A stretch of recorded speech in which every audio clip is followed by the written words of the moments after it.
Yo, what's going on with it? I'm Southside Tre. This is Worldwide Classic.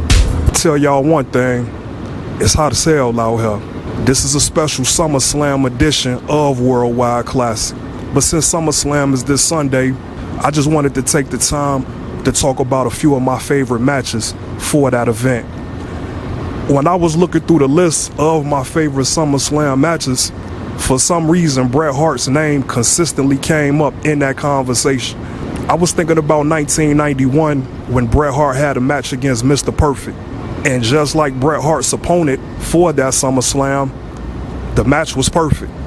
Curt Hennig has to be one of the most underrated superstars of all time.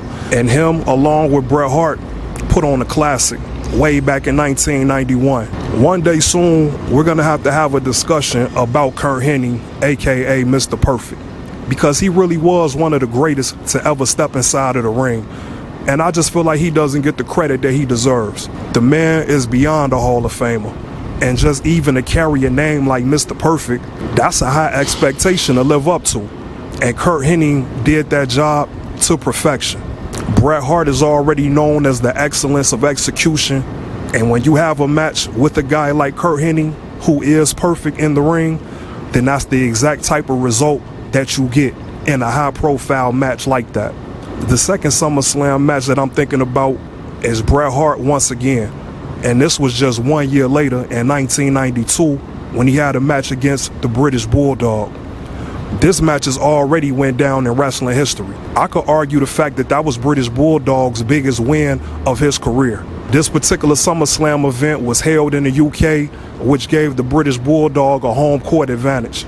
And he took full advantage of that. And it was just a classic. The energy was unmatched, and that's the type of atmosphere that you would like to see for any SummerSlam. So I hope when we roll into this Saturday and this Sunday for SummerSlam's first two-night event, that we could get the same type of energy, if not better. When I first thought about doing this episode, I really only had those two matches of Bret Hart to talk about. But when I gave it a second thought, it reminded me of the match that Bret Hart had against The Undertaker. I think it was 1996 or 1997 SummerSlam. Now, this particular match had a special guest referee, which turned out to be the Heartbreak Kid, Shawn Michaels. This was another situation of great storytelling.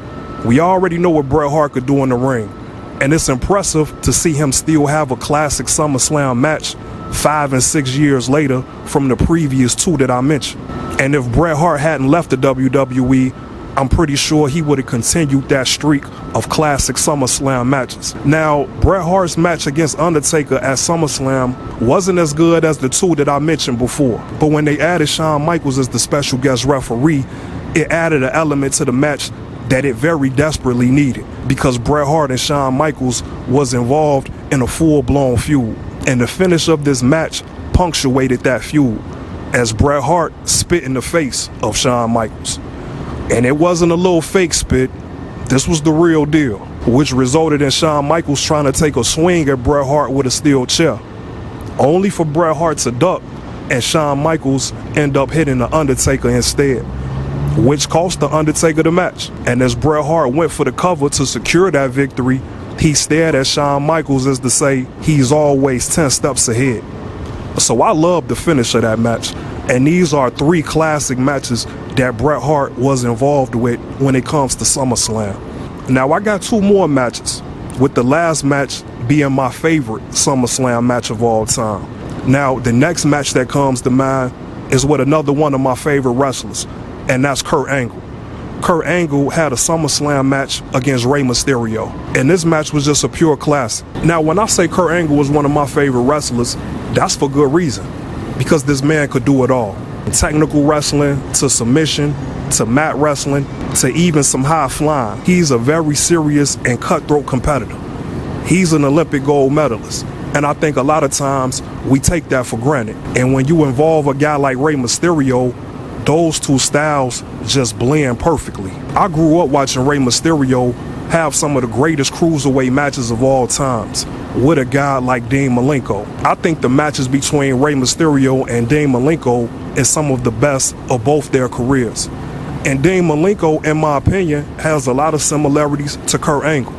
So maybe this is the exact reason why the Kurt Angle Rey Mysterio match at SummerSlam was just a straight classic. I don't know if Kurt Angle gets enough respect for the things that he did in the ring, especially for a guy that didn't have that much experience to begin with. Everything about the sport of wrestling, whether amateur or professional, it just comes naturally to Kurt Angle.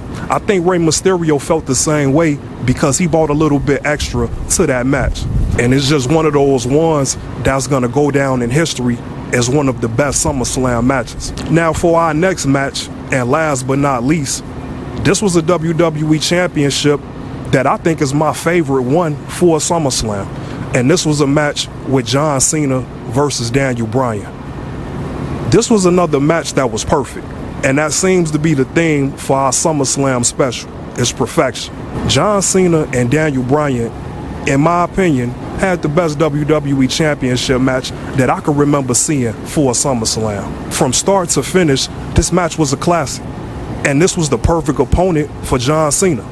Because during those times, I wasn't the biggest John Cena fan. And maybe you could contribute that to some of the opponents that John Cena had.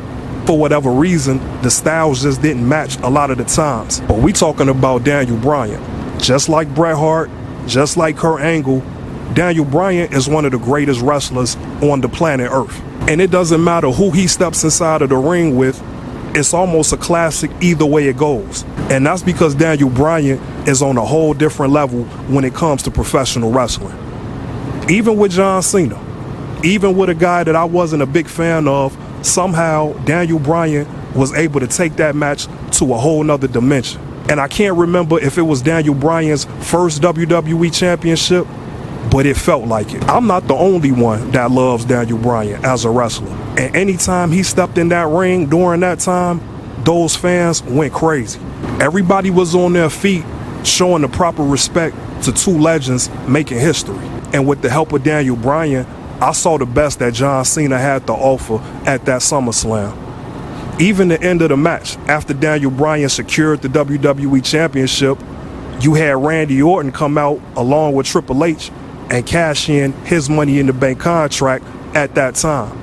Even Randy Orton cashing in his Money in the Bank contract at the end of that match, it was a beautiful thing to watch because Triple H had just aligned himself or reunited with Randy Orton.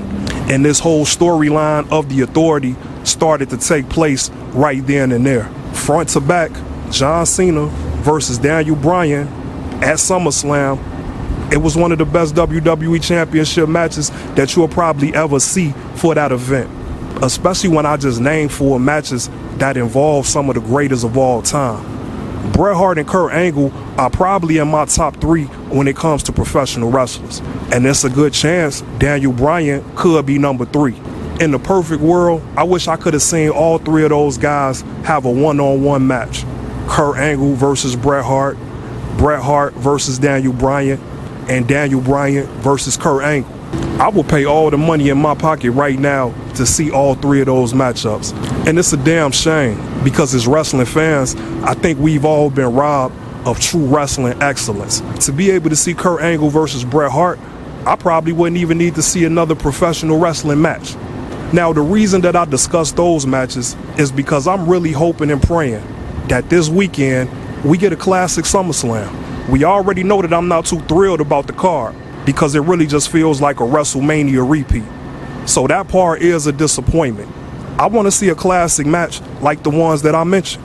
I want to see somebody etch their name in SummerSlam history. And since this is the first year that SummerSlam will be a 2-night event, the WWE has 2 days to get this right. So if we can't get one classic match out of a 2-night event, then we might as well let AI start to book these matches. At this point, what we got to lose? I'm going to give one prediction right now. I think that this triple threat match between Rhea Ripley, Io Sky, and Naomi for the Women's World Heavyweight Championship will be the match to steal the show. I think that everything Naomi is doing has been on fire. I think that Naomi just can't miss right now. She's in perfect sync with her character and her confidence. Rhea Ripley and Io Sky had a damn good match at Evolution, I gotta admit. So I'm really pulling for Naomi, Rhea Ripley, and Io Sky to deliver that classic that I'm talking about. So with that being said, I'm gonna get up out of here. It's hot as hell. I'm calling it right now, and you heard it first on Worldwide Classic.